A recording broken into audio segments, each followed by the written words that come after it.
Hi there, I'm Danny, spiritualtherapist.com. And today I'm just so thrilled to be able to bring you number one, a really special friend of mine. I'll tell you how I met her actually. I met this beautiful woman, Jackie Haugh, years ago in my capacity as a spiritual therapist. And as a therapist also, we're trained, you can't get too emotionally connected to patient or the person that you're working with. And so you learn not to jump that boundary and, protect and take care of people in the right way. But there was something about Jackie. I did a spiritual reading for her. And there was just something about her sparkle, her light, her vibrancy, her heart.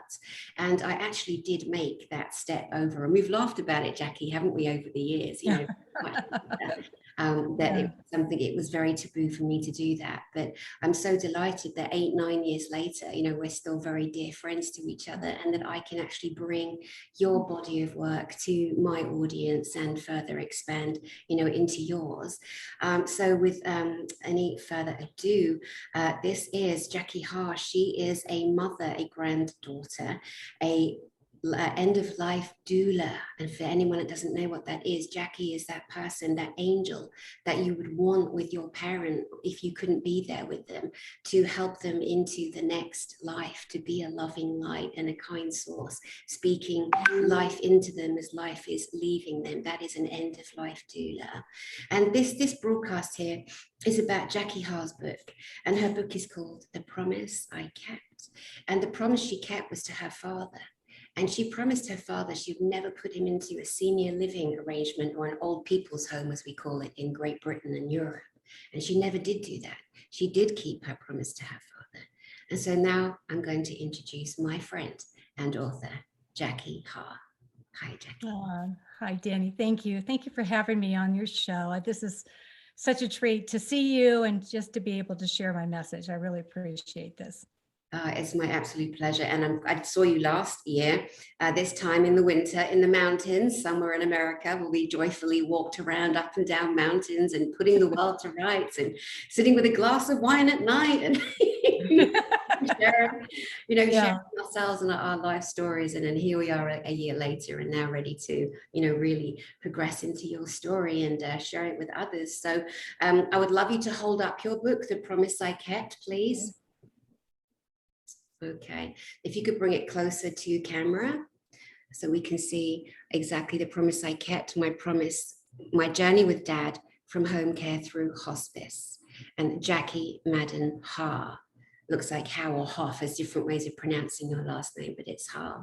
And if we can just look a bit closer at that photograph, Jackie, that is a very special photograph to you. And can you tell us why, please?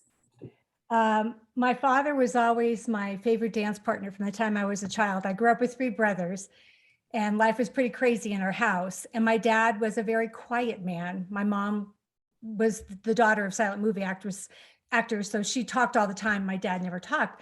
But the one connection that Dad and I had was through dance. And so as a little person, he'd pick me up and twirl me around. And then when I got a little older, I stood on his feet. And then when I got even older, it was the high school father-daughter dances. And they were so special for him and I. And then going forward, there'd be weddings or whatever, but he was always my favorite dance partner. He was a terrible dancer, but I just loved dancing with him. I would just twirl around him and he'd kind of stand there like the pole. And because he really didn't know what he was doing, but he just loved being out there with me. And I know he was uncomfortable, but he would do it anyway. And so this picture, it was the last dance we had together. It was my niece's wedding, and he was able to get there in his wheelchair. And everyone's out there dancing, and I was out there dancing with my brothers. And I looked over and he was sitting in his wheelchair, and I thought, oh, no, you have to dance too. So I went over and I grabbed his hand and I danced around him like I did when I was younger. And then my daughter is the one behind him. And so she pushed him out into the dance floor, and we just danced all night long. It was just so sweet. It was just a very, very precious moment for both of us. And it's amazing. And isn't it so wonderful that somebody captured that moment, that forever moment? Yeah. There was no posing, there was no preparation. It was just like in the moment. And it's the cover of your book, and it just speaks volumes. Yeah. No, it's a very, very special photo to me, because it brings back everything we were together, who we were as a father and daughter team. Um, just the love in his eyes and me just being so happy in that picture. Yeah, that's amazing. So growing up with your mum and dad, were they strict parents? Um, yes and no. It was the 1950s and 60s. So there were, I wouldn't say strict expectations. We had, we were expected to behave ourselves in public. We were expected to follow our Catholic faith, which I struggled with.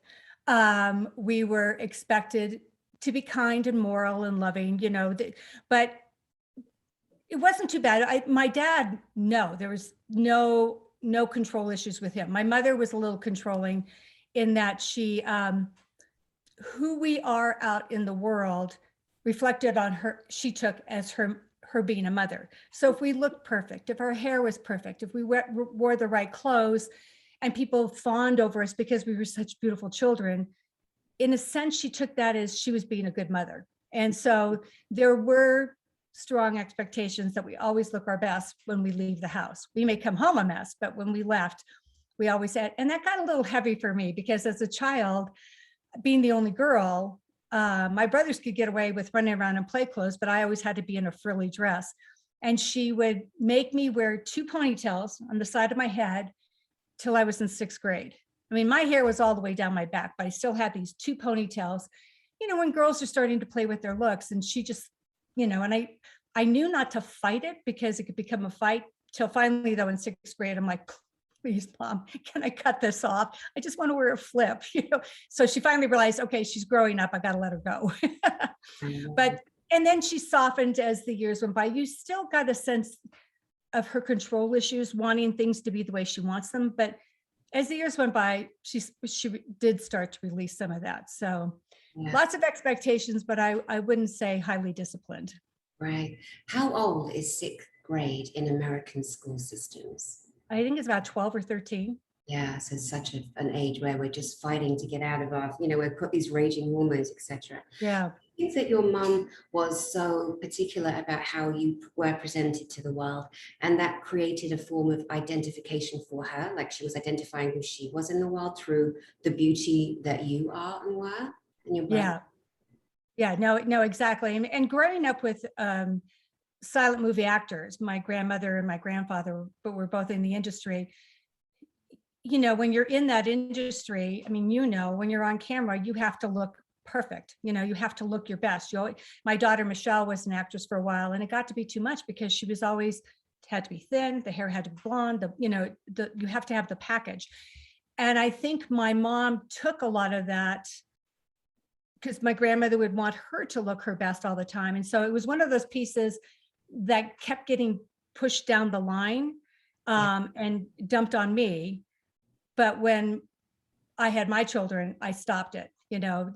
I got to dress them up on Christmas and on Easter. The rest of the time they dressed themselves, and some of the outfits were like, oh my God. But I tried not to be so controlling about their looks and their hair. And for whatever reason, the compliments that we children had towards my mother made her feel very special. But it was all about us. It wasn't about her. Right. And which later, when I got to be a woman, it made me sad to think that she got all of her validation through her children. And she was such a bright, incredible woman. I wish she had gotten it for herself. Right. And also a sign of that's at the times as well, there was a lot more feminine repression and expectation, which thank goodness have died the death they need to, So, wow, that's just incredible. So with your dad, obviously you adored and loved him very much. Can you remember the very first things that he brought to you in terms of teaching you, or like, what are your first memories of interaction with him? Well, like I said, as a child, he was very quiet. I mean, growing up with him, I always knew he loved me just by the way he would look at me, and was proud of anything that I did. And he would always tell me, you're going to be just fine. When I would go through one of my things, he'd go, stop, you're going to be just fine. And I never understood it as a kid. Right. And then, and like I said, my mother was a talker and she was a verbal historian. She never stopped talking about her parents, her childhood, my uncle, it was all about this big life that they had together. So I really knew the family history of that side. I knew nothing about my dad's. And then when I was 18, and we would go to these dances and have a wonderful time, but there still wasn't that verbal connection. There was always the heart connection, but not the verbal.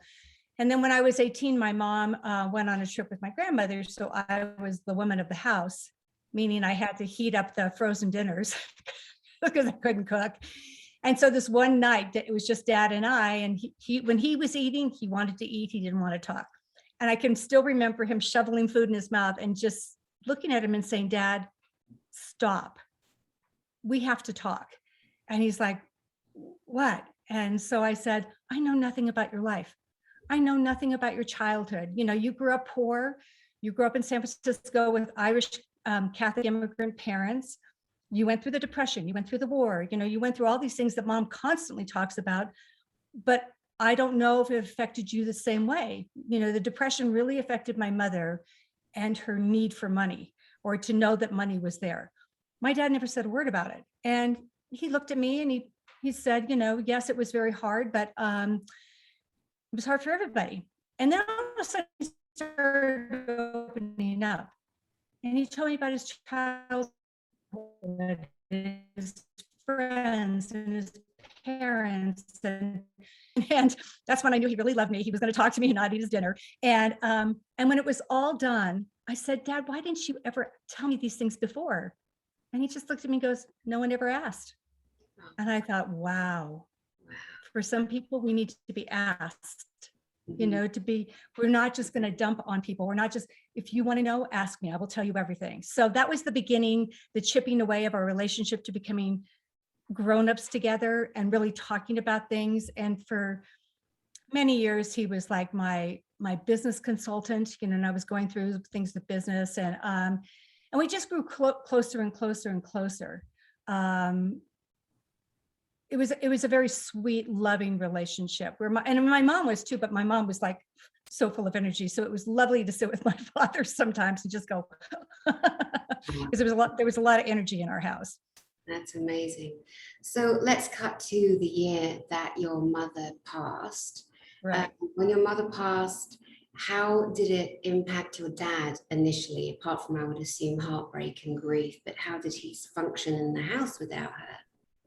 So my dad had a massive stroke at 68. And so he was 86 when she died. So he'd been, you know, disabled for over almost 20 years. He learned to walk again, very slow with a cane. His left arm, Sorry, darling. When he had his stroke, was your mother still alive? Yes. Yeah. So for the next 20 years, yeah. And so his left arm was dead. He, you know, he got his facial features back and he learned to walk. But my mom had been sick for many years before she died, and I was taking care of her. And because he couldn't do anything. So I was running back and forth. It took me over a half hour each way to get to their house and help. And sometimes it was 3 or 4 times a day I was running up there. But when she passed, he did what he always does. He went quiet. I know he mourned her loss. I know he missed her, but he had such an amazing faith in the universe. You know, for him, it was his Catholic faith. But as I got to know him, I often thought, you are more a Buddhist than you are a Catholic, but he would have freaked out if I had told him that. Yeah. But just his acceptance, and it's going to be okay. And this is life, and I'm going to mourn, I'm going to cry, and then I'm going to move forward. You know, I'm just, what can I do with the rest of my life type of thing. So I know he missed her terribly. And everybody said, oh, your dad will die within 6 months because, you know, he'd had this massive stroke and he's going to be gone within 6 months. He lived another 9 years. Yeah, incredible. Yeah. So after she passed, did you continue driving the 30 to 45 minutes per day, every day to him? Right. So what happened before she died, my grandmother had moved in with them too. And they tried to take care of her. They did as much as they could. And then with my dad's stroke and my mother's failing health, back then you didn't bring people into the home, right? You did it, or you put them in an institution or a nursing home or whatever you want to call them these days. And so the first place they put my grandmother in was lovely. It was someone's home and she had her own bedroom. But I think there was something with the county that went wrong and they closed it down. So she ended up in a nursing home. And so this one day I was taking my dad to go visit her, and where he's hobbling up the wheelchair ramp to go in, and he had this panic attack and started shaking. And I thought, my God, what's going on? And I grabbed him. And I said, Dad, what's wrong? And he goes, promise me you never do this to me. Promise me I never go into a nursing home. And, you know, in that moment, number one, I was the mother to 4 small children. You know, that part of our life was, in my mind, 50 years away. And I wanted him calm. So I hugged him and I said, Dad, this will never happen to you. I was still married at the time. I said, I promise you this will never happen to you. And in the back of my mind, I'm thinking, I'll never be called, because the men in our family died first. Everyone was expecting him to have another massive stroke that would take him out. And so I made this promise. And now fast forward 13 years, my grandmother was now gone. My mom had just passed. I remember sitting there looking at him in the room with my mom dying and thinking, yikes, what's going to happen to Dad? So that's when I stepped in. So from that point, for the next 9 years, life was Dad and I. And I was fortunate in that I found some home care where I didn't have to move in with him, or he didn't have to live with me for 7 of those years. And at first he could handle some hours alone in the house because he could do a few things for himself. But after 2 years, we needed more care. And then it got to be 24-hour care. And so, but I was going up there every single day to make sure things were okay, to do his bills, to read his mail to him. He was going blind as well. Wow. And so yeah, for 7 years, I mean, and I had to catch him when he was awake, because at this point he's getting much older, and older people sleep a lot. Yeah. And so I'd go to work. I'd look at the clock and go, God, I got to go see Dad. I'd go see Dad, stay with him for a few hours till he fell asleep again, then go back to work. And so my life for 7 years was just so disjointed. And then finally, after 7 years, I began to watch what was really going on in the house. And there wasn't senior abuse. I mean, he was well taken care of and all that, but she was a lovely woman, but she started bringing all of her friends in. And so before you know it, there were parties going on in the house, and my dad's sitting in the living room with nobody to talk to.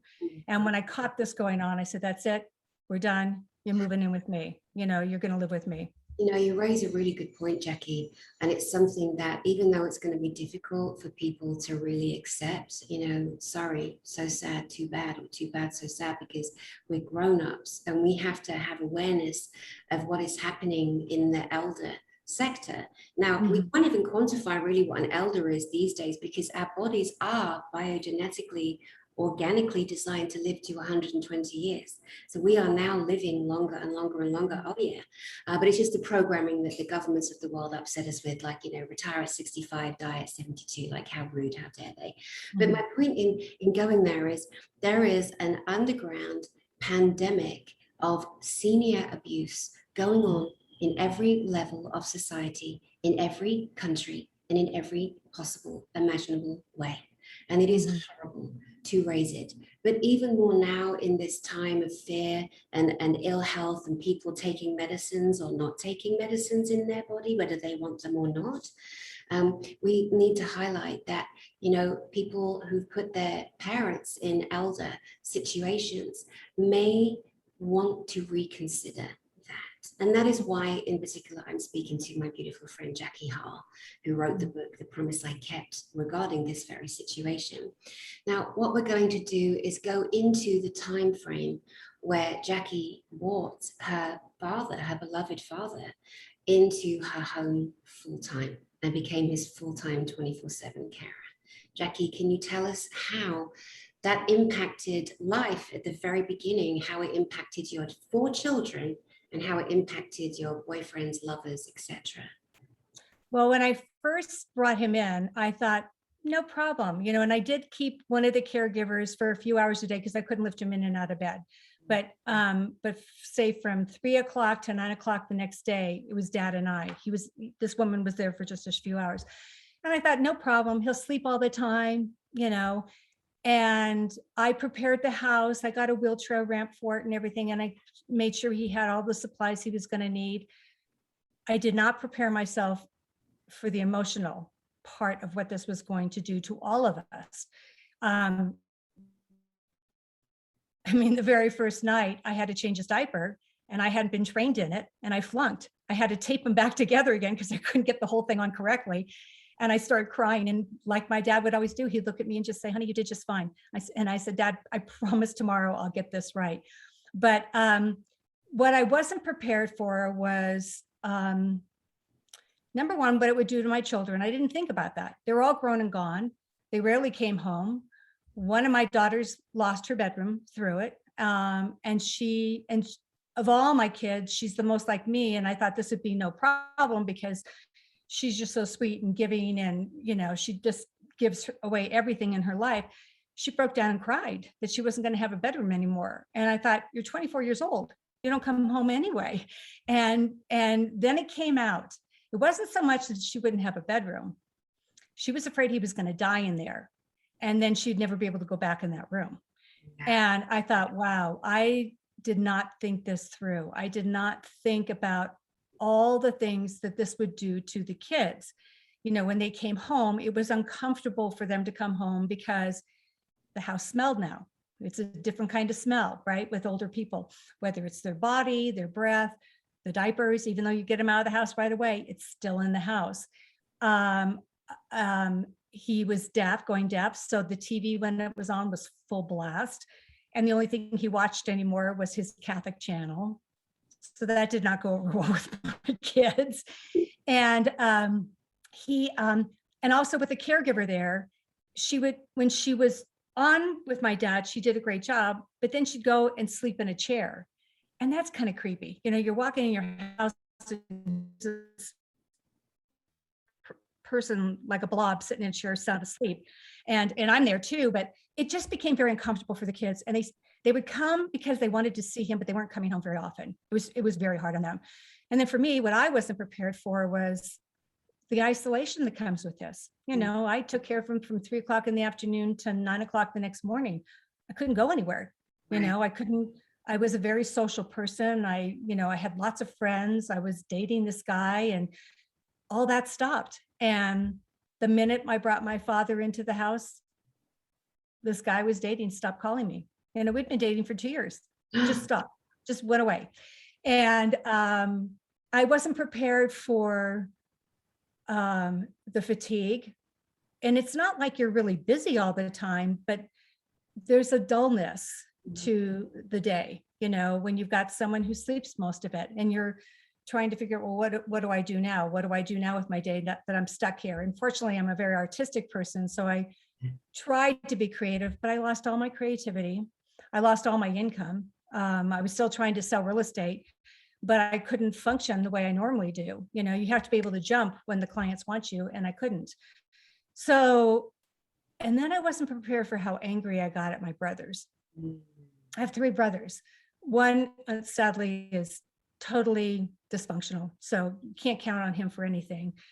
And the other 2 live far away. So, you know, my anger was more at the situation, not them, because they came when I asked them to come. But, you know, I had no help. Yeah.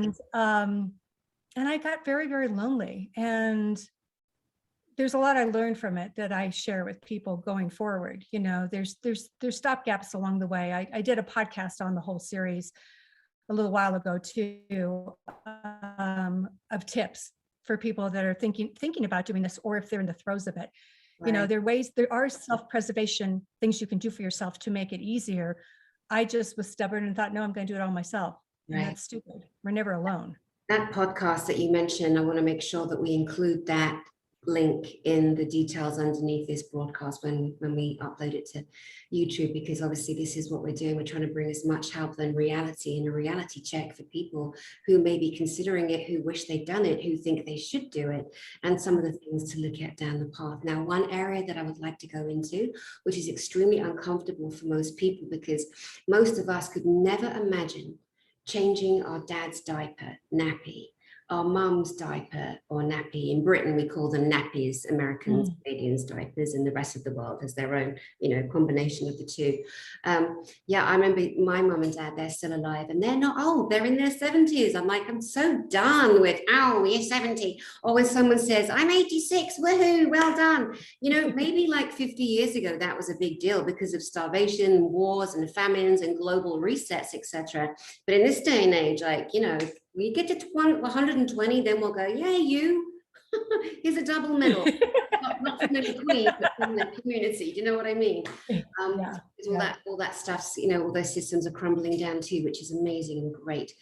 So back to that. So I remember teasing my mum and dad years ago. My mum and dad were buggers. I mean, they raised me tough. Boy, were they strict parents. And I absolutely love and adore them. And we're very close today.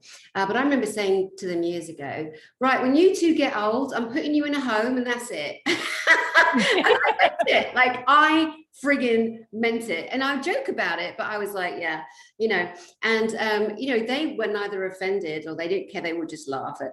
But I have a sister and two brothers, and my poor little sister, she's 10 years younger than me. She unfortunately at 19 was living in the house with our grandparents, my grandparents, her grandparents, and a great aunt. And my poor sister witnessed our great aunt going doolally. Her brain starts, because there's a lot of things that people don't understand. An old person, their brain will, some people, it rewinds. It starts to rewind. They start to go back into memories of a child. They think they're 4 years old. They're trying to get out of bed, dance around. They're pooping in the bed and they're throwing their poo. They're eating their poop. They are rewinding. And these are some areas too that people kindly be aware of. It doesn't mean it's going to happen to your parent, but and then she passed away, and then my poor grandmother, my nan, our beloved nan Jean, she started hitting full-on Alzheimer's, dementia. And it was so stressful for my sister because she was there too. And my poor grandmother, she passed, and then my grandfather went into a home. And then my sister moved in with my great auntie Pam, who was just a matriarch, really. And my sister went through witnessing that too. So that child has been through so much of this, what we're talking about, the different layers and levels.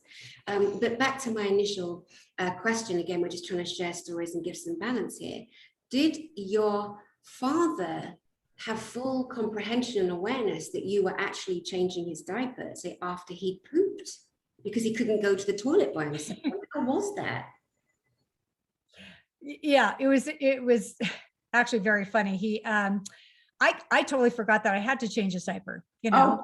and I totally and so when the caregiver leaves, she says, now remember, he needs his pants changed about such and such a time. And I went, you just put clean pants on him. I'm thinking pants. And she goes, Jackie, his diaper. And I went, oh crap. Now I had changed my mother's diaper, but she's a woman. I had changed my grandmother's. I had changed all my kids. Wow. But it's like, crap, I have to change my dad. So when it came time to do that, I went in, and my dad was brilliant till the day he died. I mean, he was so aware of everything. And so I go in, I said, Dad, I got to change your diaper. And he got this look on his face like, oh God, because I'd never seen him in his entirety. Right. Yeah. And he said, no, just wait till tomorrow. No. I said, Dad, it's 6 o'clock right now. She's not going to be back until 9 o'clock. We're not doing that. You could get sick. You could get an infection. And so I said, all right, this is what you do. You just close your eyes and pretend I'm a really cute nurse. It'll all be over quick. So I tried to do it the way I had seen her do it. And I got one side connected, but then when he rolled back over, there was a big space of skin showing. And so I'm like, oh, crap, what do I do? And I ran and got the electrical tape and I taped them together. And I just died. But I learned how to do it correctly. But so one of the things that I learned the next day, I had her show me. I said, okay, show me. She goes, it's not that hard. You just have to do momentum. And I go, well, I was afraid he was going to fall off the bed. So what she did is she had a clean diaper on him. So she did it without taking the clean one off. She rolled him, she put a new one under him, she rolled him back. There was the diaper. And I said, he doesn't move at all in the middle of the night, right? And she goes, yeah, no, he just lays prone.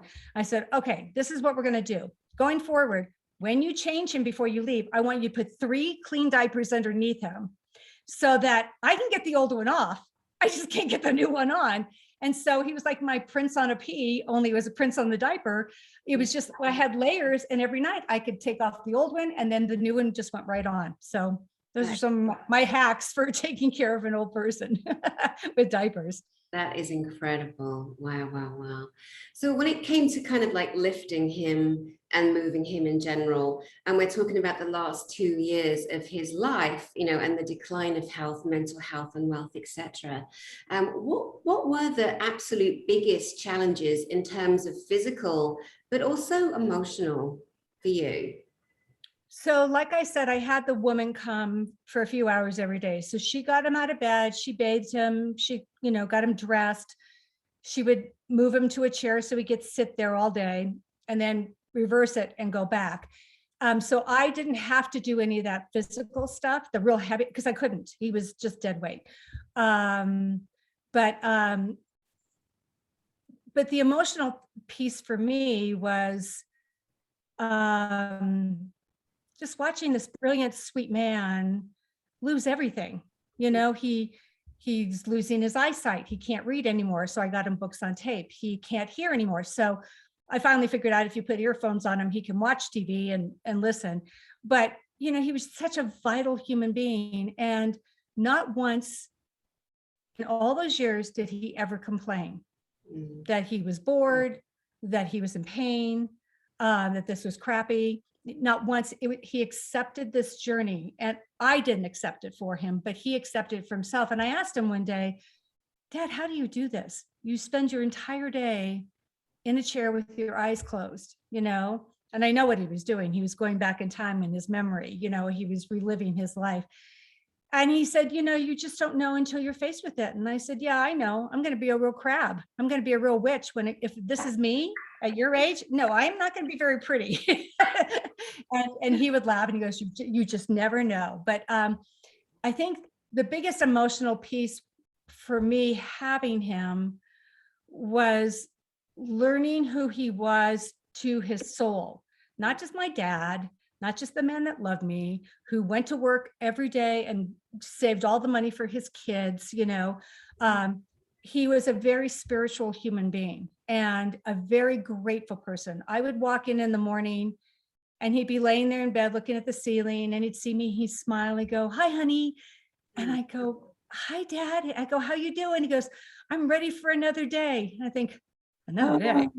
He wanted to live to 100. He lasted till almost 97. And he would tell me, I'm going to live to 100. And I'd go, oh my God. but, I think, having him in my life, when I brought him into my life, in my home, I was in a really dark place. I'd been taking care of my mom all that time. Wow. And lost her to a really horrific death. She became sepsis with all this other stuff. My husband had just left me. I had 4 teenagers who were angry at their dad, but taking it out on me. I was having a great pity party. I was just a very angry person inside and out. And bringing my dad into my life in this intimate way taught me about living a life of gratitude. Stop looking at the negative. Where can we find the positive? And he brought a new dimension to my faith. I always struggled being Catholic. I love the idea of Christ and his teachings, or Jesus and his teachings, and how to live a life. But some of the stuff that we all know that goes with Catholicism, as a kid, I just couldn't buy into. But for me. And so having him with me completely altered the course of my life going forward. He really changed me and how I want to be in this world, how I want to present myself in this world. And I would have never had that if I didn't bring him in. Oh, Jackie, that's so beautiful. Jackie, that is so So beautiful that you, I mean, you just said you were having a pity party because your husband had left you. You have 4 teenagers who were devastated and heartbroken and taking it out on you, not their father. That your dad is in decline and everything else is going wrong. I don't really think that you can justify saying, a pity party. I think anybody listening to that hell of a pressure on every level would have some sympathy, because that is everything hitting you in the heart all at the same time. Parent, husband, spouse, and children all at once, and teenagers. Holy God, let's run for the hills and just drink a beer all day. You know what I mean? It's like, yeah, no, you were justified in definitely feeling sorry. But, and look at that, Jackie, the human spirit, the human compassion, the human ability to love, despite what's happening, that you were able to come out of this journey with all this positivity and then pour yourself into, you've written many books, many beautiful books. This one in particular is obviously our focus, but of course, I hope that people will look at your other bodies of work too. My Life in a Tutu, for example. And we started this broadcast with sharing how you and your daddy would dance together. And obviously, you are an amazing dance teacher to so many little girls in tutus for so many years. I mean, you've had such an amazing, incredible life. And I just think it's so wonderful that you knew the joy, the power, the exuberance of life from a very young age and through your teens and your young adult, going into marriage. And yet at the end, you had to shut everything down, literally shut everything down. And when you would sit there from 3 p.m. until 9 the next morning, and you were unable to have lovers and visitors, and the house smelled like old people, there is a smell. I mean, I hope no one's offended. If you are, so sad, too bad, because we have to acknowledge this as ways to get through those smells too. When you have to deal with your kids coming to and realizing that there's an identification missing, one of the children's bedrooms isn't there anymore, and it's just a sentimental thing, really. But and being shut down for that long, I mean, did you, despite the fact you came out on a high and you're sharing this body of work and knowledge and experience, which is so needed, it's so needed right now. And part of doing this broadcast is for people to think, I'm going to go get my mom out of that home. I'm going to go bring my dad home.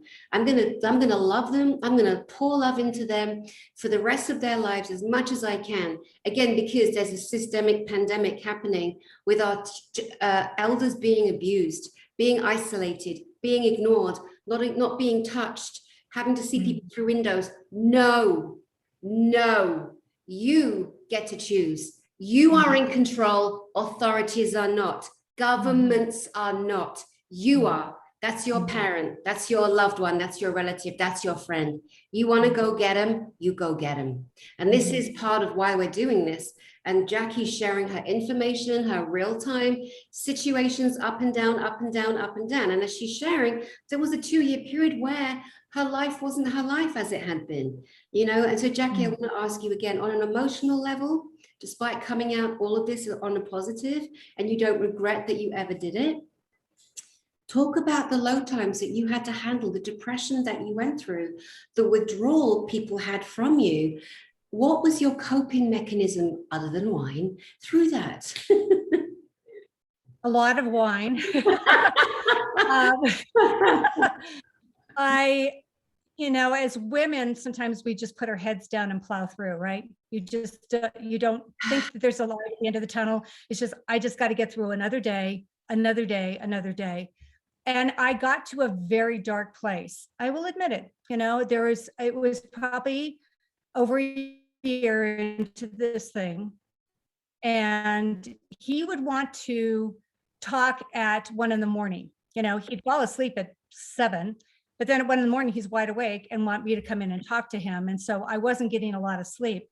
But this one night I went in to check him and he was sound asleep. I was so tired. And out of my mind with everything. I looked at him and I thought, no one would ever believe I suffocated this man.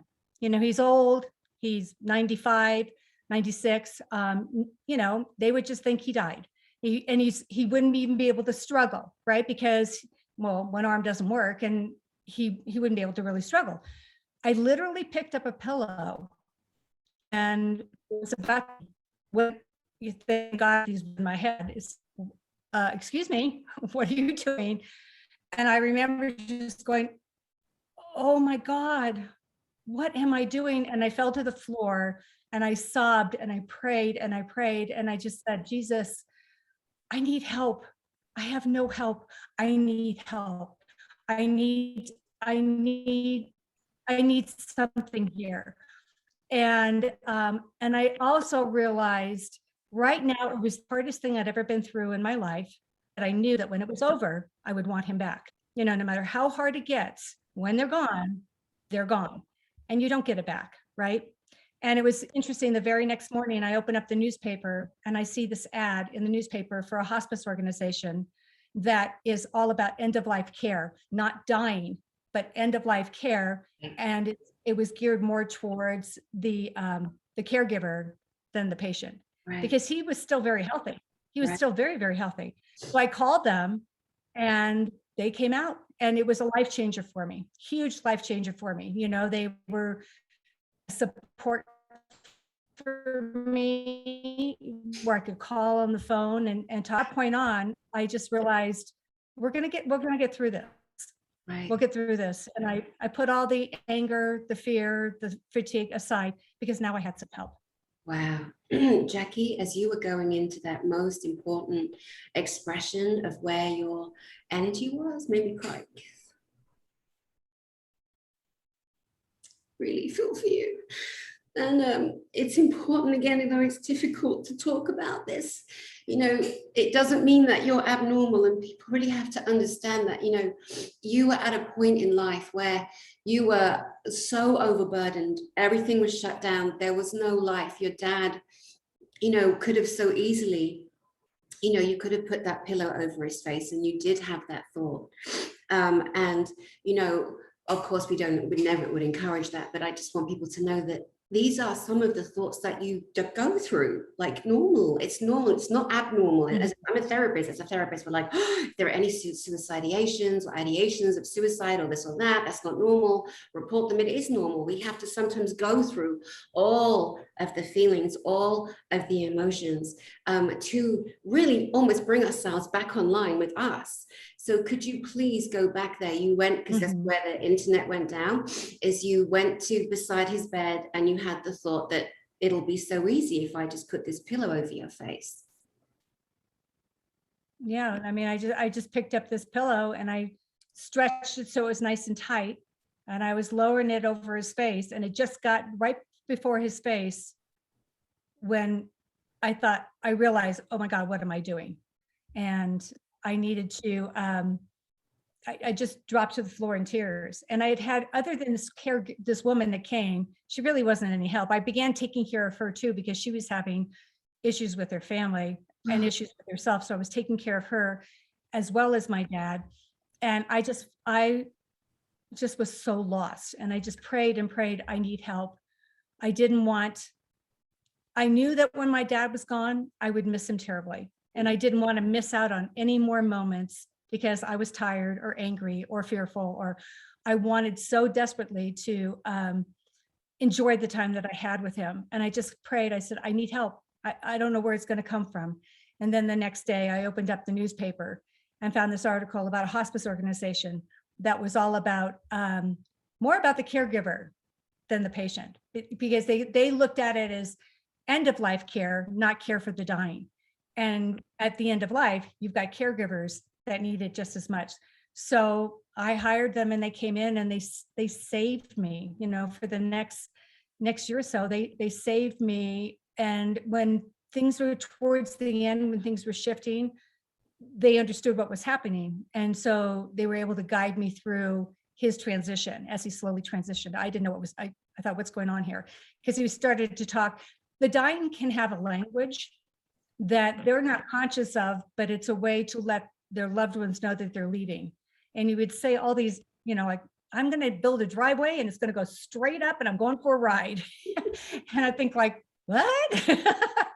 And so when more and more of this conversation was happening, I was able to talk to the social worker at the hospice, and she goes, he's letting you know he's dying. And I was just like, what? No. I don't want him to. Now we had gotten to a place where it was so wonderful. I didn't want him to leave. I didn't want him to die. But he's preparing you. So go along for the ride, you know? just enjoy the journey, because you're being given a gift here, and his death was so beautiful. It was everything I wanted for him. If I had known when my mom was sick and in the hospital what I knew now, she would not have died in that hospital. I would have brought her home, because there are services that can help you in the home. She could have been in her own bed. We could have all been there with her. But I didn't know. Now I do. Yeah. You didn't know. You can't know what you don't know till you know it. And then you can't look back, Yeah. punish yourself, and have regrets because you had no idea. And we have to bless that. We have to let that go. Love that. We did the best we could at the time with the information that we had. And so be it. So be it. So continue. So this is so beautiful. Just want to go back a little bit just while we're coming up to his actual passing moments, because the preparation that you're gifting to people is priceless, Jackie. Absolutely priceless. This is why I know it's so important for us to do this beautiful broadcast. And thank you so much for being one. If you could give a little bit more information to people who are with people who are at end of life that they don't realize, what other things do? Do they say? How do they act? Like, what else is happening? Are they eating? Are they peeing, pooping? Are they, like, go into all of that, please. So with my father, he was very healthy. Well, he was healthy till the end, actually. It was just, but he was dying. And it was probably, well, one of the first things I noticed where I thought, what is he doing? Like at 2 a.m, I could hear him talking to somebody. And so I'd get up out of bed and I'd go down, and he would be reaching for the window and talking. And I'd stand there and watch him. I didn't know who he was talking to, but then finally I would gently interject, and he would come back to reality, and he'd say, "Oh, my watch is broken." And I said, "Dad, I can fix that." But I could tell he was talking to his mother. He was either talking to my mother. He would know he was talking to family members. And then more of these conversations would happen. So, one day he had to talk to my Uncle Bill, and we had found a new caregiver. So the caregiver, like I mentioned, she was a sweet, sweet woman, but she was falling through the cracks. The caregiver needed caring, and she was not showing up on time. And I still had to do the things I had to do, or she wouldn't show up at all. And so I had to let her go. And we found another caregiver that was just the most beautiful man. It was great for my dad to have a guy, right? Not just a woman, but a man who believed in him. My dad wanted to walk. He hadn't walked in 7 years. And his name was Junior. And he would work with my dad every day and train him. And bless this man's heart, my dad walked before he died. He had to hold him under his arms, but his legs were working, which was so sweet. But so he said to Junior, "I need to talk to my brother Bill." And Junior knew the family history. And he goes, "Well, how old is your brother?" And he said, "He's probably 104 now." And Junior's like, "Okay, well, how do I get a hold of him?" And then my dad would come back to the reality and go, oh, never mind. So the way the hospice organization talked about it, it's a foot in, a foot out. When they're letting you know, we always think, oh, it's dementia, or it's drugs, or it's this. And it can be, but if you listen carefully, if you really listen carefully, they are trying to communicate with us on a soulful level. So there was that. And then one day, the one that really touched me was one day he wore a blue suit for all the religious occasions in our life, my wedding, baptisms, first Holy Communions, all that kind of stuff. And he hadn't worn it since my wedding, which was 29 years before. And so he said, we need to get my blue suit cleaned, and I want this special shirt pressed, and I want this specific tie. And I said, "Why, Dad?" And he goes, "I'm going for a drive." And I said, "Okay." And so this is where the hospice was so great. They said, "Don't negate it, play with it, see where it's going," right? And I said, "Okay, Dad, well, where are you going to go?" And he goes, "Well, I'm going to get all dressed up, and then Junior and I are going to go for a drive. And we're going to drive to the living room, which is right around the corner." I'm like, "Okay." And he goes, "But then I have to rest. Then I'll have to rest." I'm like, "Okay, Dad." And then he goes, "And then we're going to open the door, and I'm going to go for a drive." And he pointed to heaven. And I was just like, you are leaving me, you are leaving me. And then there was a day I came home from work, and we were talking about work, and we are talking about, how I could make more money because I couldn't make any money right then. And out of nowhere, he's looking at the wall and he goes, "Who is that?" And I said, "What are you looking at, Dad?" He goes, "Who's that woman?" So I got up and I walked around to the side of him, and I'm looking at the wall, and I go, "I don't know, Dad, who does she look like?" And she goes, "She looks like your mother." And I said, "Dad, it is Mom. They're all waiting for you." But I would always tell him early on, when you're ready to go, you're not ready, that's fine. But when you are, they're waiting for you. And then he closed his eyes, and that was the week he went downhill. After that, every day I lost a huge piece of him, where he slept more, wasn't eating. They knew he was in transition, but the nurse would come every day. She goes, there's no signs. There's no bluing of the fingertips. He still has urine output. The body's still functioning, but he's definitely in a decline. And I had to go away. And this was the hardest thing in the world for me, but I did it mainly to help my older brother make peace with my dad, because, sometimes fathers and sons have things that they go through. And I had to go down to Los Angeles to do something for my older daughter on Thursday. And Dad knew about it the week before. He was always like, "Go," and David, my older brother, was going to come and be with him. And I had also intuitively knew to call Tim, my next brother, "Why don't you come for the weekend? Let's all be together for the weekend, because I'll be back." And even called my youngest brother, who unfortunately we don't have a relationship anymore, and let him know, "When I come back, we'll all be together and, spend time with Dad." And so when I was getting ready to go, he started getting very scared and started throwing up and said, "You can't leave me. You can't leave me." And I stayed with Dad. I missed my first plane, but the social worker has said to me, "He will not leave unless you're in the room. So if you have to make this trip, go make your trip, because he will not leave unless you're in the room with him." And so I left, but I told my father, I said, "I'm going to be back." I was going to be back Sunday night. I'm going to be back early Saturday morning. So I did. And that gave my brother time with him, to make peace with them, to have a few little conversations. And when I got back, the caregiver was there, both my brothers were there, and all three men couldn't change his diaper. They were all struggling. I'm like, "Hey, come on, you guys, you can do this." But I walked in, and my dad looked at me, goes, "I don't want to do this anymore. I want to go back." I said, "Okay." I said, "Okay, Dad." And then from then on, it was the 24 hours of the dying process, where things are shutting down. He's not eating anymore. He's not drinking. The urine output is virtually nothing. He never had any bluing of the fingertips, but he was getting deeper and deeper into that coma state. And then on Sunday, the gurgling started. They call it a death rattle. And there's a gurgling that happens. They don't have the strength to get the phlegm up and back down, and it's kind of rattles in there. And so hospice, they didn't come, but they were on the phone, and they would guide me with the morphine and what do I do next. And so I was able to be hands-on with him. And then it got to be about 5 o'clock in the afternoon that Sunday. And my second brother managed to stay. My older brother had to go. And he loved the Giants, and they were in the World Series. And if they won this game, they won the World Series.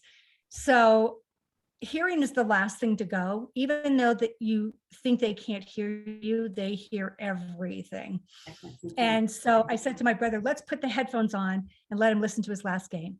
So we put the headphones on. We couldn't hear the game, but I'm sitting next to him, and my brother's got his face up on the TV. And like I said, I get these voices in my head, and I heard my higher self or whatever say, "Take off the headphones and talk to him." And I was just like, "What do I say?"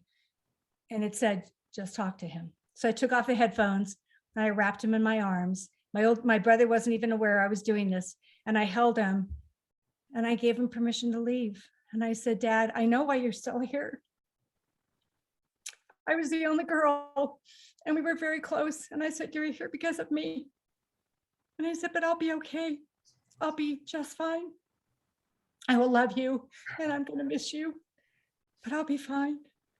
And he took a breath and left. And I was just like, wait a minute, I didn't mean it. I didn't mean it happened so fast. But it was like, wait a minute, come back here. Like, Yeah, I was just kidding. I was just kidding, Dad. Just kidding. But it was so beautiful. And in that moment, the 9 years before that were so hard. And it wasn't always hard, but it was hard. It was all worth it. All of it was worth it. To know that I gave this man a peaceful, loving environment to go home with. He wasn't in some sterile place where nobody talks to you. I mean, it's bad enough the smells of him, but the smells of those places are just awful. These people are doing their job. Some do it beautifully, some don't. Some are, Sociopaths. dark souls. Yeah. But it was what he wanted. And I was able to keep the promise.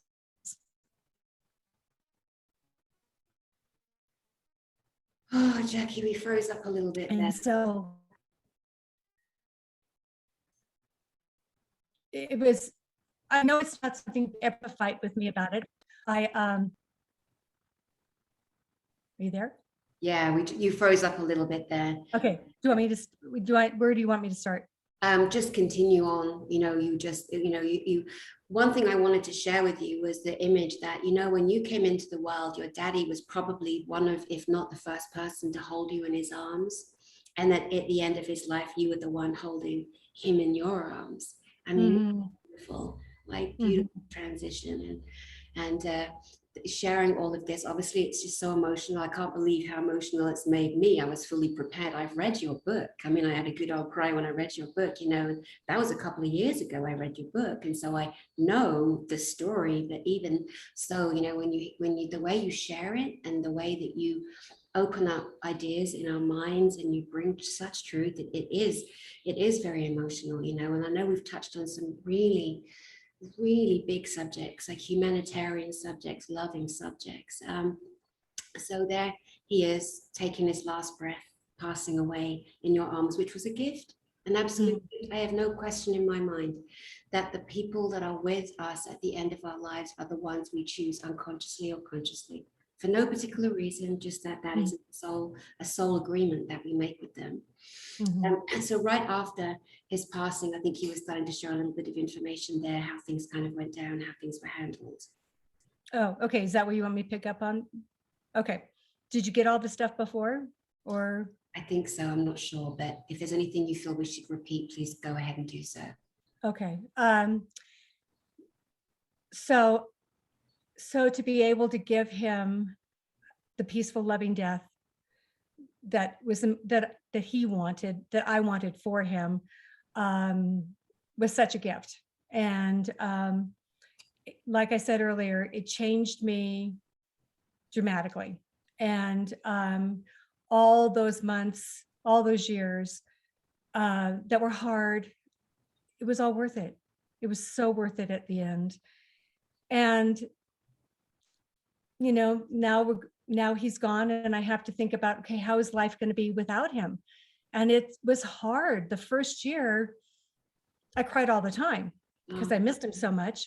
And I found myself, every time I go to the grocery store, I went right to the Depends aisle. And it's like, oh, I don't have to buy those anymore. For months and months, I was back doing what I did before, but oh yeah, he's not here anymore. And the first project I had to do was to clean up the room that he lived in, get rid of all the things, put fresh carpet in, fresh paint, fresh linens for my daughter so that she would have a room.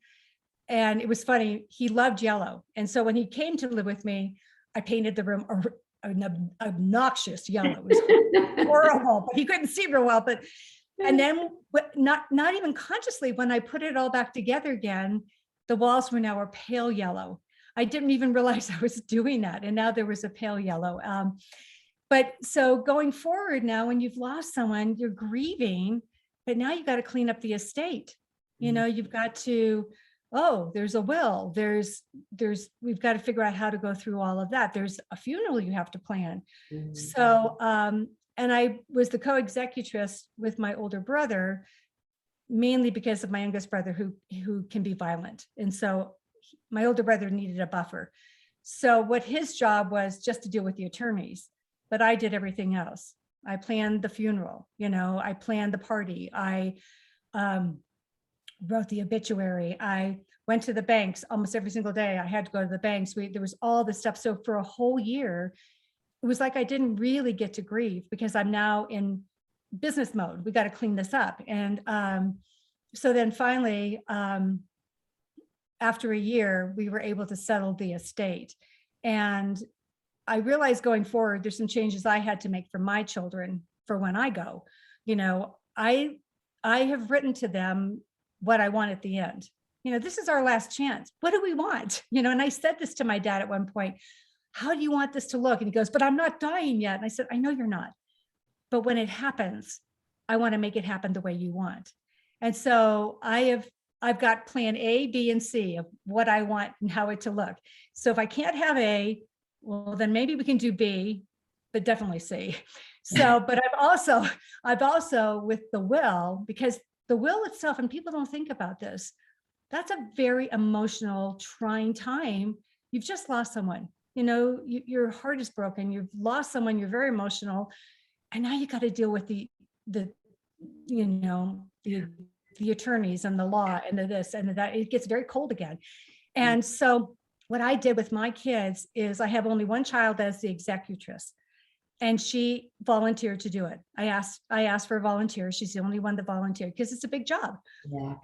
And so I said, your job will be to take everything to the attorneys, and that's it. The other three, one has to take care of the funeral, and she's in charge of all of that. The next one has to take care of cutting off the credit cards and the Social Security and, all the minutia. The other one deals with the banks and any property that I have. So they each have their specific jobs, and I've detailed in written form in my trust where things are, where the phone numbers are, because there was so much we couldn't find. And my dad tried so hard to make this an easy thing, but it was not easy. It got very complicated. So that's another thing I like to tell people about is think about how you want the end of your life. When I die, I want to be, if it has to be a hospital bed, fine. I want it on the deck of my cabin, with all the kids around me playing blasting music and a case of Rombauer Chardonnay. That's how I want to go out. Yeah, you and your Rombauer, girl. That's my A. That's my A. Leave the wall with a glass of wine in hand and a family in the other. Yeah, and they're all dancing and singing, and everyone's around, and I'm surrounded by my beautiful trees. That's how I want to go out. Amazing, amazing. And is there a particular song that you have in mind for your celebration of life as you actually physically transition? I've got several that I love. Trying to think of what I mean, I can hear them in my head. I can't think of the titles of them, but gosh, I wish I could remember. But I do have a couple of them that I just love. Sorry, I can't think of them right now. It'll come to me when I leave. You're in my head, like I did it my way. I think one of the ones I love is The Time of My Life, and I've forgotten who the This Is the Time of My Life. Yeah. So yeah, that's so beautiful, so wonderful. Wow, wow, wow. So it's amazing the subjects that we've covered that most people don't want to think about, they want to avoid, they can't think about, they're too worried, it's too much, I don't know how. And so what you've gifted there is a very simple and straightforward 4-point plan to write down and somehow execute if they decide to. And as you and I know, sometimes there's no preparation for death. As you know, my beloved, beautiful Jeff, my fiance died very suddenly last year. We planned the rest of our lives together. We were putting off sorting out all of the stuff that you would plan for as becoming married, etc., and all of that. And there was no time. He died.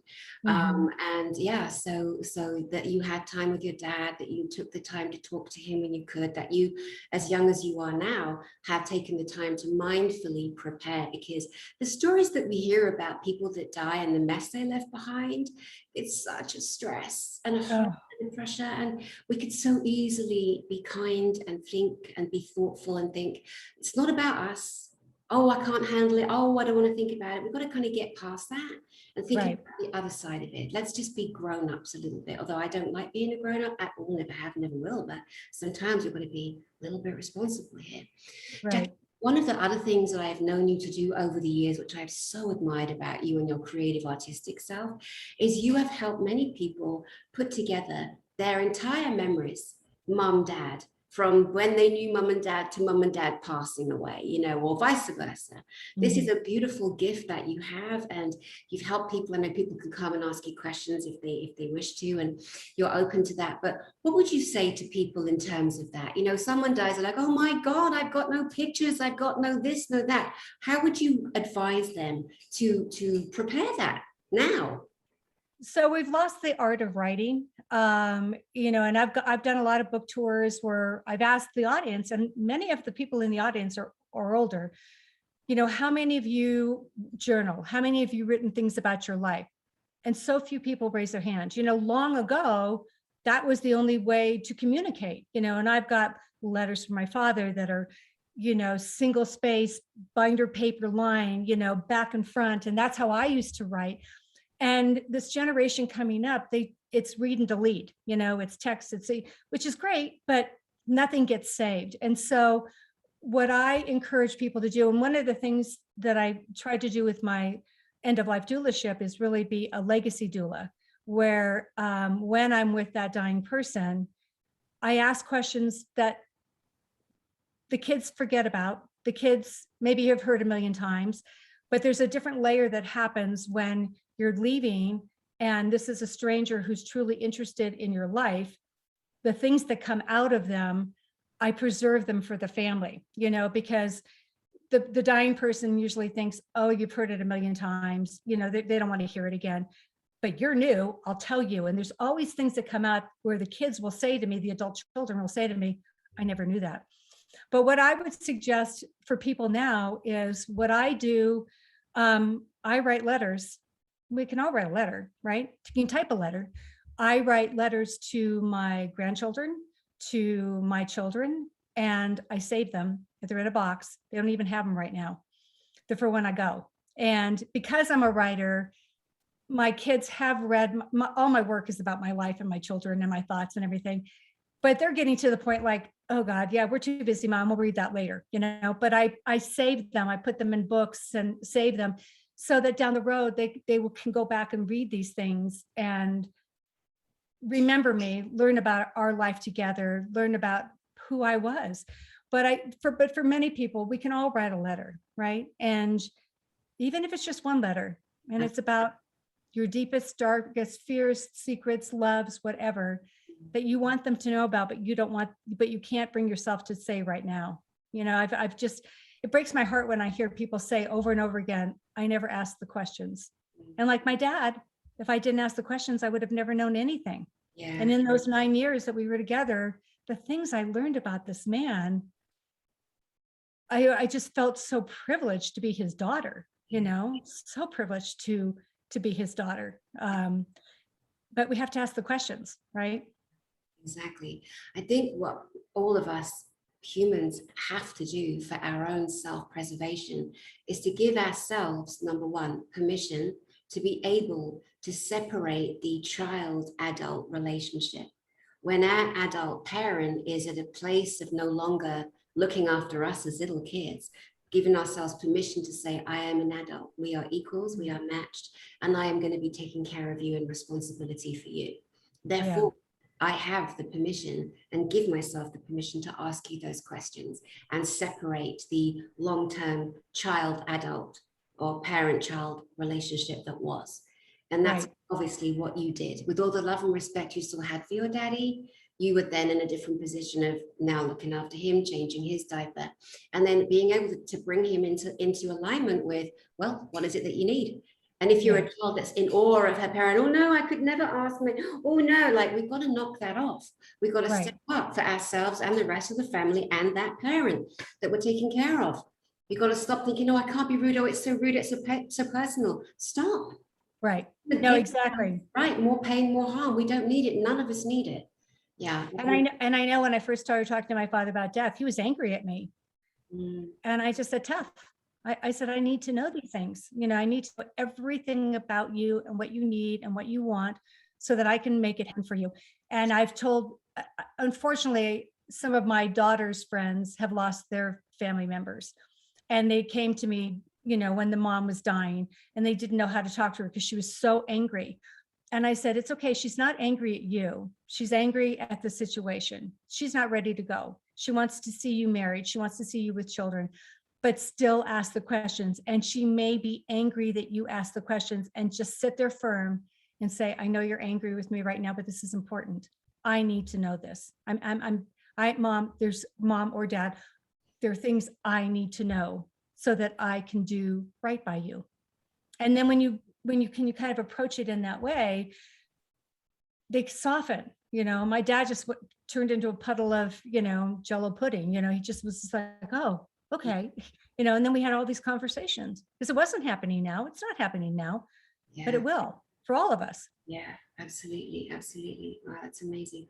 Jackie, just in closing, I would love for you to give a message to all of the adults, children who, I mean, any child with a parent alive that they may not be speaking to right now for whatever reason, for whatever reason. Mhm. You, as someone who's already lost a parent and you know what that feels like, what would you say to all of those, you know, children and adults that are ignoring a parent right now? What would you say to them? It's obviously it's not easy. You know, it's a sacrifice, but you will not end the journey sorry that you did it. You know, you will, everyone that I've ever talked to, and even with parents that were difficult, you know, because let's face it, not everybody's easy. They were so glad that they hung in there to the very end because there's no regrets. You don't look back and go, oh, I should have done this, or I should have been there, or I should have called more. Let's get rid of the should haves and let's do. You know, let's just try to do. And the other thing too is not everybody can do what I did, right? All right, I was alone in a house that worked, and I was all alone. It worked perfectly, but there are things everybody can do in a family. You may not be able to change the diapers. You may not be able to physically be there, but like I help some people, you're good with the finances. You take over the finances. All right, you call on the phone, you know, write letters. Our older people love letters. They love cards. There's so many little things that everybody can participate in if you can't physically be the one there, even if they've got dementia. But I'll tell you, those letters bring them back to reality, even with Alzheimer's. For a moment in time, you've got them back, and Yes. then they fade away. But for a moment in time, they're right there with you. And that's so precious, Yeah. so precious. And playing the music. And Yeah. and we're a lot stronger than we give ourselves credit for. You know, we all think, oh, I can't do that. I won't do that. Well, you can do it. It's just whether you want to do it, Mhm. because we can all do it. Yeah. A lot of reasons why people don't reach out to a parent is because they can't stand or bear the thought that that parent might reject them again if they've been rejected. But what I would say to you is this: it doesn't matter. You're not Right. going to be able to control the outcome. All you can do is control how you choose to feel about this situation. So let's say that you do take the courage and you do reach out to a parent and you leave a message, but they don't respond at all, or they respond in a very negative, unkind way. At the end of the day, what you did was you released all of that woulda, coulda, shoulda. And so when Mhm. they do pass away, you're never going to look back and say, oh God, I wish I just made that one last call and taken the chance they would have rejected me. All right. That's so important to know. You do you. If you're a child with love for a parent, the parent's not available to you, just unload in a loving way. And then you Mhm. can move on with your life. And as Jackie said, we don't look back with huge regrets. Yeah. Right. Any final words, my love? No, I just, excuse me, for anyone going through this or about to go through this, um, I pray for you. You know, it's not easy. But it's a journey we all make. And so why not make it a beautiful journey? You know, and don't be afraid. Don't be afraid to do it. You know, don't be afraid that they're going to be angry. Don't be afraid it's going to be messy. It's a part of life. So, anyone, I encourage people at least to try. It may not work. Like if my dad had Alzheimer's, I don't think I could have done it. But at least try, at least for as long as you can do it, you know. Beautiful. Jackie Haugh, author of The Promise I Kept. I love you so much. I'm so I proud love to you. be my friend. Oh, I love you. I'm so proud that we did this together. You know, this such important, and I just know that, you know, it isn't about the size of the channel. It's about the people that look and listen to the information, and that it touches their heart and gives them love and presence and understanding and more awareness, because that's what we all need right now. So Yeah. again, thank you, Jackie, so much. And to the people watching this, sending you so much love, just joy and gratitude in your space and in your face in all the right ways. Be strong, love yourself, give yourself permission to be you in the world, because you're amazing. You're amazing. All right, Danny, spiritual therapist, lots of love, and I see you soon.